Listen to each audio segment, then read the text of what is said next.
Hello, I'm Mark Thompson, and welcome to the first episode of the podcast for 177 nations of Tasmania. And in this episode, I'm talking to Kadir, who's lived in Tasmania for quite a few years now, but originally comes from a small city outside Ankara. And I wanted to talk to him today a bit about some of the differences between living in Turkey and Tasmania and about his journey here. How did he come to be in Tasmania and what's been some of his observations from living here? So without further ado, Kadir, I'll let you introduce yourself. Hello everyone, I am Kadir. I'm from Turkey and I have been living in Tasmania 19 years and yes, I know Mark number of years, and first I came to Tasmania was February 2001. I came to meet my ex-wife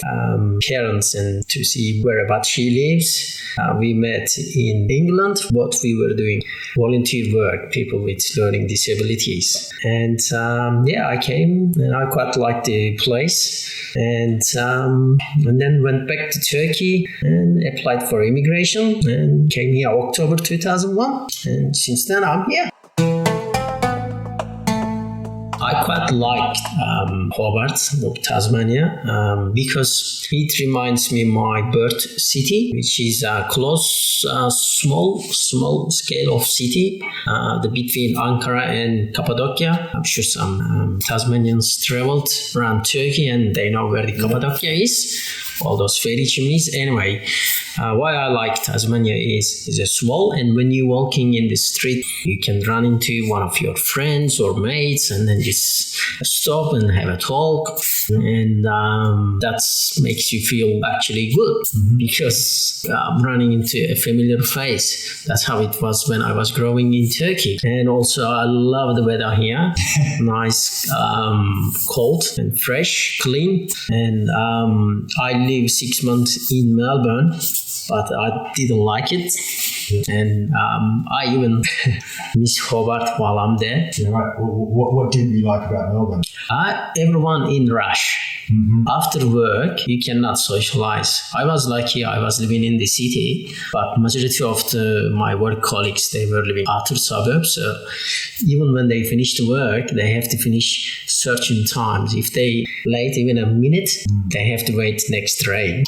So you don't have any time to socialize. But whereas here, it is so easy. Yeah. Everywhere almost literally 20 minutes drive.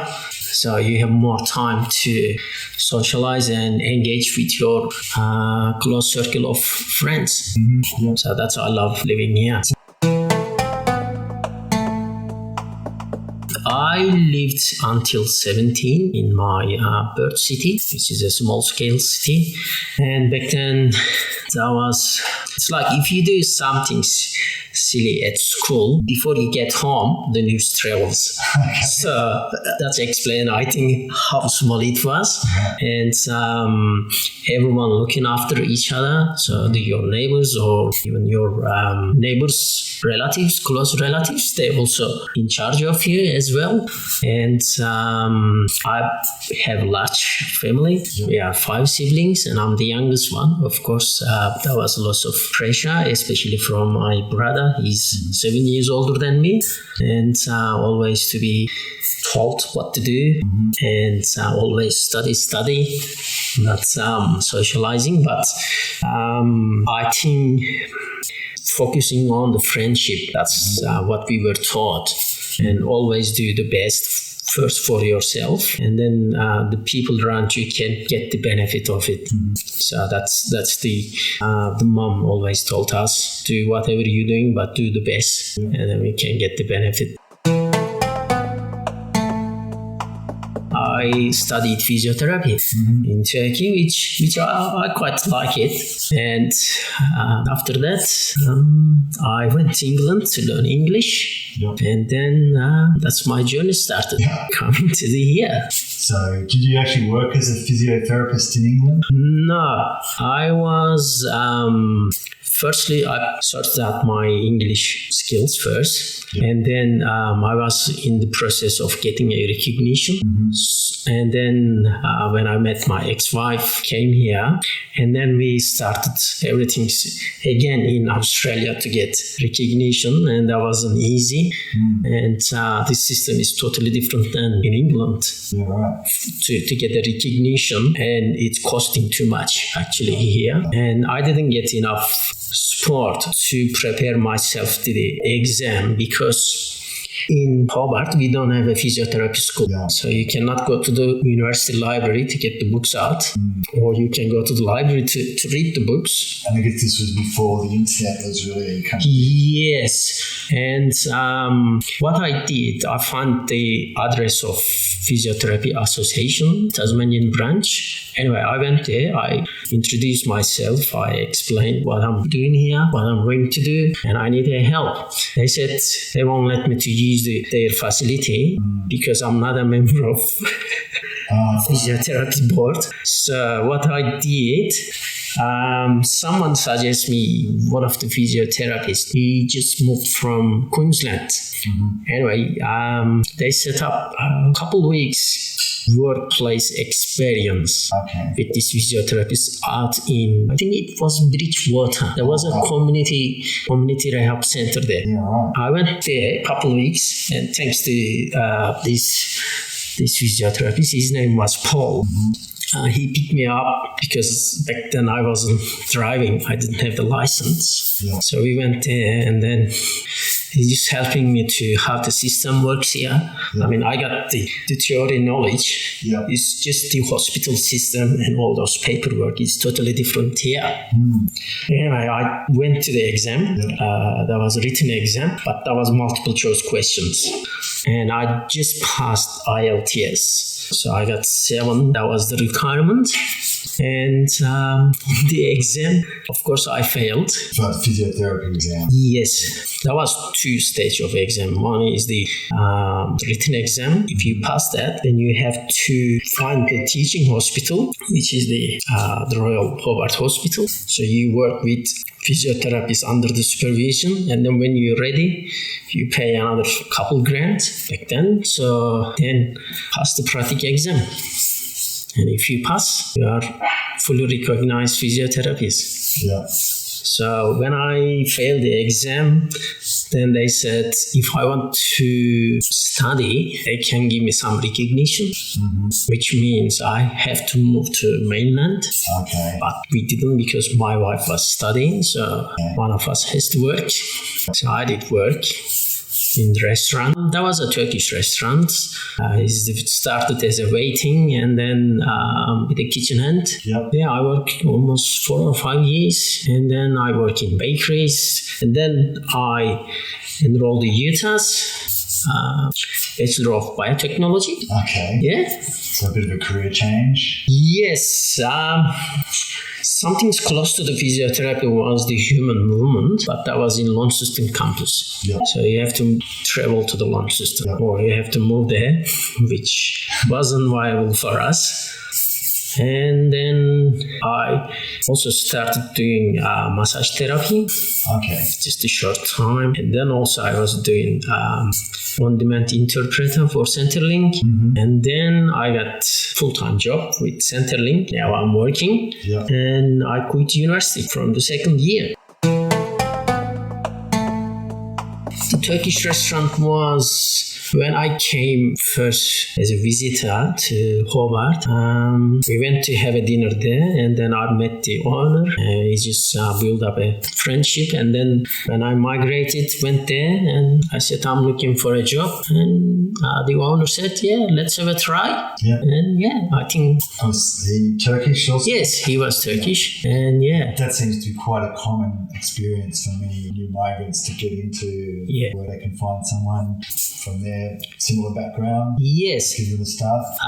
However, having said that, for Hobart, is not many Turkish communities. So, and it's the funny enough is the almost almost all those Turks living here back then, they migrated to Tasmania because their partners were from Tasmania. So the most of my Turkish friends here, they were working in tourism industry in Turkey. Okay. So and then that's how they met their partners. Now is their wives. That's how they came to Tasmania. Yep. But recently, the population increased. A few people moved from mainland to here. And some young generations they got a university degree and they came here under the skilled migration. Most recently, one young fella came. He's a diver, so he works one of the aquaculture industry, and another person is a chemical engineer. Maybe one of the reason the Tasmania is the still affordable place, and especially raising young family. Yep. So, and as we talking, everything is almost 20 minutes approximate, and so that's make you can spend more time with your family rather than 1 hour or 2 hours on the road. So that's one of the reason. And a couple of the Turkish people are here. They are from originally Black Sea region. Okay, so in Black Sea, the geography and the climate similar to Hobart. Okay. Especially when you go down to the Kettering, Margate. So even you can grow some of the fruits and so on. You can grow. It's like hazelnut. The Black Sea region is the couple cities. They are the capital of the hazelnut production in the world. Okay. So the one of the Turkish guy, he moved from Sydney, and he has lots of hazelnut trees. Maybe the another reason is, if you come Hobart, you can get extra point for immigration purpose. Yeah. So that's maybe the another reason for the younger generation. Yeah. During my UTAS time, we didn't have many international students compared to last few years, especially the last couple of years. And also the Hobart's whole things is changed. The Hobart was like it was in a shell, and then the shell started cracking about 5-6 years ago. Yeah. So lots of things changed, which is good. Yeah. We're getting different shops. We're seeing more colorful diversity, fruits. Yeah, true. In fact, I just noticed recently there's a new Middle Eastern bakery opening in North Hobart. It's quite exciting actually, because being a Turk, we love bread. We say here white bread, but it's a pita bread. The bread is the main source of the food, because it's the cheaply offered, especially the families are large, and so. And I hope this new place will be like a one in Melbourne. I miss the cultural engagement because I love watching or going to the theaters in Turkey and be listening live music. So we don't have that option in Hobart because there's not many Turks here. Whereas in Melbourne, when I was living in Melbourne, so I had lots of opportunity to do that. So there are small private amateur theater companies there, or some music place. I mean, even when we have some religious festivals like end of the Ramadan and so on. So because these are things like equivalent of the Christmas. So you're supposed to gather with your family, close friends. Of course, we don't have our parents here. So what we have here is our family and the friends. They say about more than 10 years ago, there was very close relationship amongst the Turks here, and they used to gather. But last 6-7 years, we don't. It hasn't happened. It's not easy to gather with everyone. So they have some reasons. I don't know. There was 2 restaurants, Turkish restaurants, and both of them closed now. So we don't have any Turkish restaurant, but we have a couple food stall in Salamanca market. Okay. Yeah, one of the fella moved from Sydney with his wife, and so they do the Turkish dessert. It's called lokma. This lokma is made out of is pastry. So what you do is a donut. Small donut, has lots of syrup on it. And you can do some toppings. So he's doing that. Other than what I miss simit, which is Turkish baguette. This is small and has sesame seeds on it. So this is the main meal for students in Turkey. Okay. Yeah, I remember my uni days. In the morning when you go to the school canteen, uni canteen, so you get a cup of tea or coffee with simit. Okay, the lunchtime you get simit with as a drink. We got ayran, which is the yogurt drinks. So what you do is just get the yogurt and put a pinch of salt and water, just mix it. So yeah, it's like a student meal. Exactly. I work for public service, and when I go to Turkey, I talk to my brother. He's also working public service in Turkey.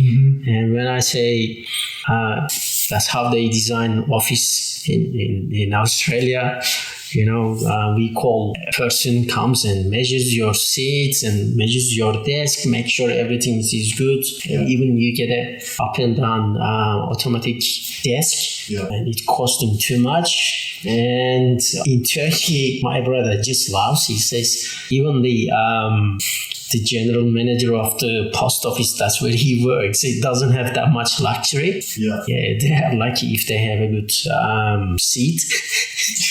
So that's one of the contrasts here.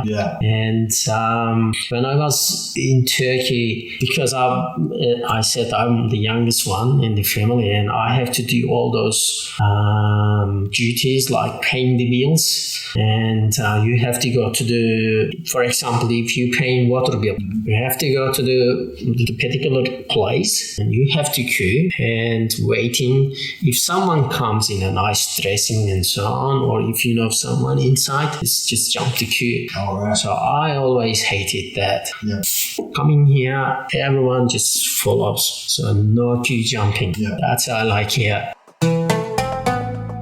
And when you're asking a question to officer, they like saying, "Why are you bothering me? Why are you asking a question?" You mean in Turkey? In Turkey, yeah. Why are you asking me a question? Come on. It's not giving assistance to the people or any help. Whereas here, when we are explaining everything, that's how it's supposed to be. Because what I find from some of the Turkish community when I talk on the phone, they don't know what is their rights. Because when we are growing in Turkey as a culture, you don't ask too much, especially with the government officials. Because we had lots of military breakdowns and so on happen in the history. So you don't want to get cross with the authorities. I think maybe the first generation of Turkish migrants here, they still maintain that, and they a little bit reluctant to ask the questions. What is their rights, and is there any other way it can be happen, like the appeals and so on, how the process works. So that's what I find amongst the Turkish community, especially in the first generation here. In Turkey, if you especially with the police. Don't get cross with them.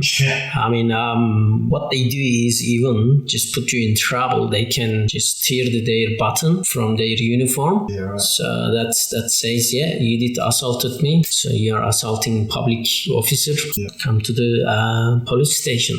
I did these type of things when I was at uni. So we on lots of demonstrations like International Women's Days or World Peace demonstrations and so on. And it is funny.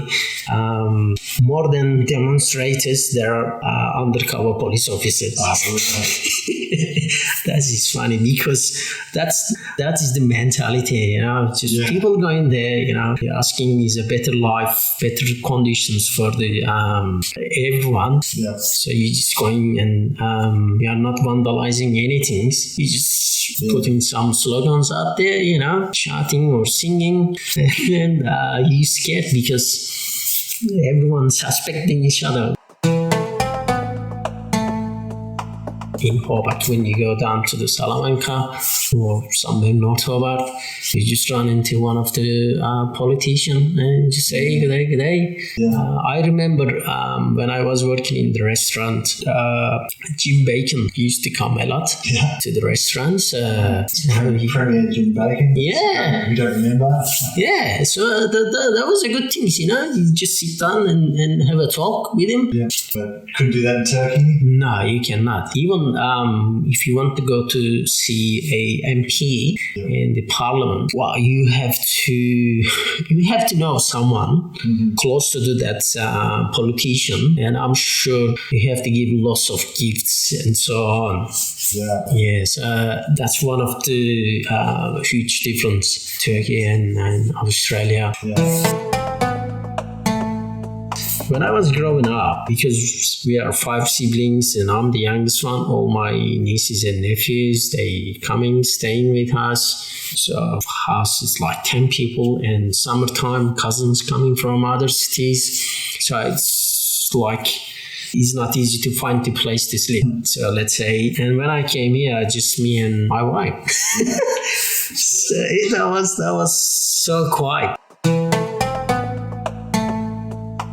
This funny thing is over there is everybody somehow have to or ought to involve with you. I remember when I started uni in Turkey and I want to have a long hair and go to beard. And my distant relatives even saying, what are you doing? What sort of hair is that? When you gonna cut? And stuff like that. This type of things people want to involve, and they say, why are you doing that? It's not good things. Come on, I want to live for myself, not the people going to tell me. Everybody in the family sort of gets involved with your life. Exactly. I think in one extent may be good until certain time of your life. Yeah, okay. All right. Especially when you have a role model within your close family or close cousins, they can kind of give you a bit of guidance, like what you want in the life and how you can get there. All right. So in this sense, it's good. Whereas involving with everything, that's not good. Okay. It's bad. Yeah, exactly. Your hairstyle. Your hairstyle, what you're doing, that's your private life. Whereas here, it is just you, and you make the decision, and either this decision is good or bad, you have to pay the consequences. You have to face the consequences. Okay. But what I find here is when I first came, it's like everyone like a Robinson cruise. Okay. It's everything is around me. So much thinking of yourself. Not thinking individualistic. Yes, not thinking of your family, your friends. This family and the friendship, it is important. That's what we brought up in the culture. So when you come here, it's just me. Maybe I don't know. That's how did I observe. That's what I find, and then that's make you just end of the night, you just go by yourself and thinking something happens who comes to you next to help you. One of the things I find here is the family dynamics wasn't strong. I mean, I don't know, maybe this way is, I'm just saying that was my observation.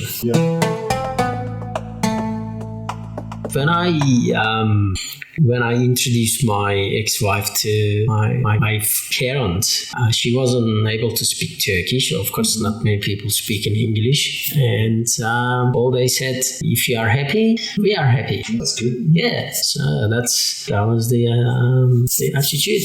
And what about on the other side when you met your in-laws? That was interesting because her parents were separated.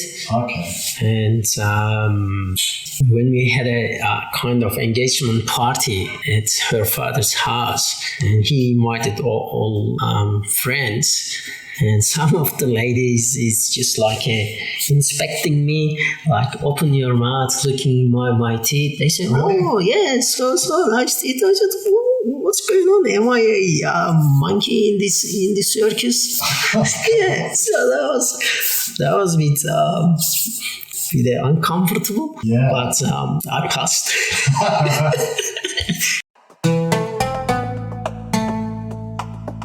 One thing is with the English here, when I first started restaurant, okay, one of the customers said, "How are you going?" I said, "I'm thinking, okay, how are you going?" I never heard this expression, "How are you going?" Really? I mean, I lived in England before I came here, but I didn't hear much that where I was living, okay. Anyway, how are you going?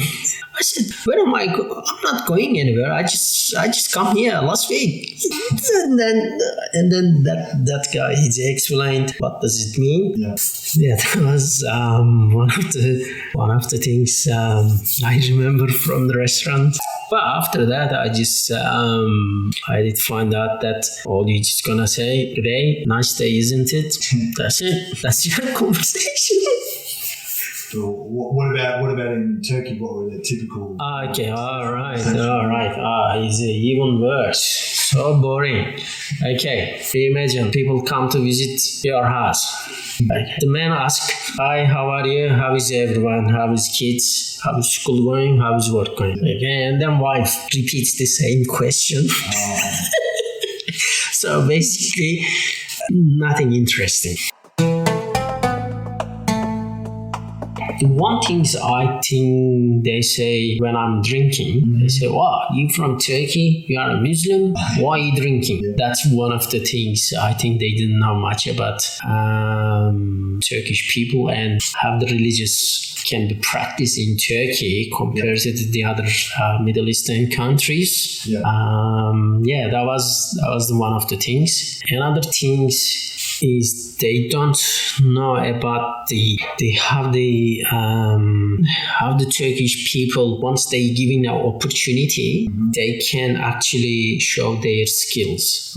Because the way when we growing up, the area I'm coming from, the central Turkey, so we don't have many interaction with the tourists. Whereas the people coming from the seaside, like Mediterranean or Aegean Sea, all those tourist destinations, they are interacted with the tourists and other cultures. Whereas I'm coming from the central Turkey, we just kind of a little bit shy. So you're just waiting. Someone says, "Yeah, you can do this one. Okay. Have a go." So that was a little bit different compared to the different regions in Turkey.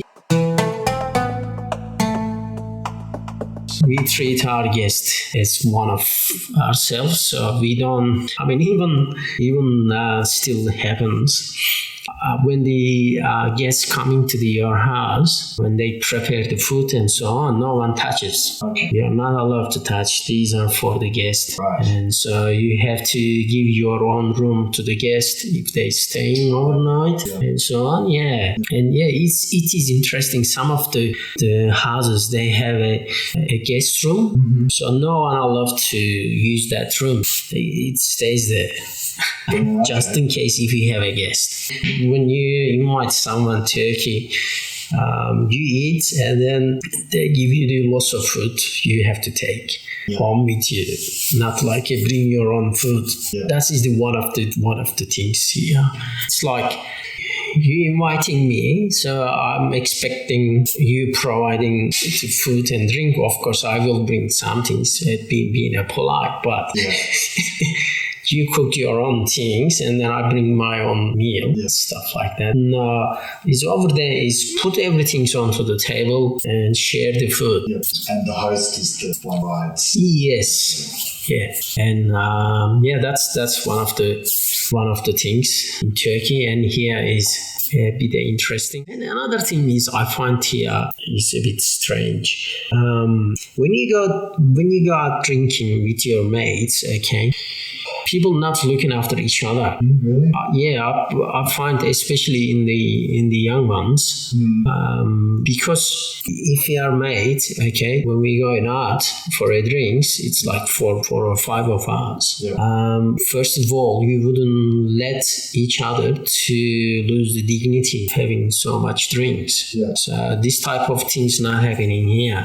You just leave this person and you just go. We are not making anyone to stereotyping, but it's just what I see when we are drinking in Turkey. When we say someone has to be in charge of the table, so that person designated driver, kind of, that person also drinks, okay, but because when you are drinking, you are eating at the same time, so it's like the things is follow in a certain order, the food, the drinks, and so on, meze and stuff like that. So it comes and that person can observe how you're going. So if I'm going too fast, then next round they skip me giving a drinks. Okay. So that allows me time to come back. So if you are not obeying the rules, next time you are not invited. The biggest challenge for me was, let's say, migrating to another country, I always relate to memory loss. Only difference is your name and your last address. Okay, the rest of the things is blank. So my previous education, my previous life experiences, work experiences doesn't count here. So to start here, it's not easy because I am saying, as a physiotherapist, I traveled, I lived this. No, doesn't count. So they say, which school did you go here? Where did you work here? So I think that's the biggest challenge I experienced, to saying, look, I exist in this society and I want to be part of this society. So you have to work hard. You have to don't give up. So if you give up and if you think so much emotional, then you cannot stay here. You cannot successful. That's one of the biggest challenge, because everything's here is who you know. I quite understand, because I come from small city in Turkey, and when they giving a job to someone, they ask, how much you know about Mark, for example, they say, okay, or they know if you are not born in this city, your chance is very slim to get a job. So I quite understand, but I didn't expect it's going to be like this hard here. That is the biggest challenge to start here. I think that's important, because changing country is one of the biggest step. Okay, so you saying goodbye to everything. The second is the language. You have to speak the language. You have to learn. Okay, and the third is getting a job. Once you find a job, you are feeling different differently. Yeah. You start to liking this place because you can make a plan. Yeah. So if you don't have the job, you are hating yourself, all right?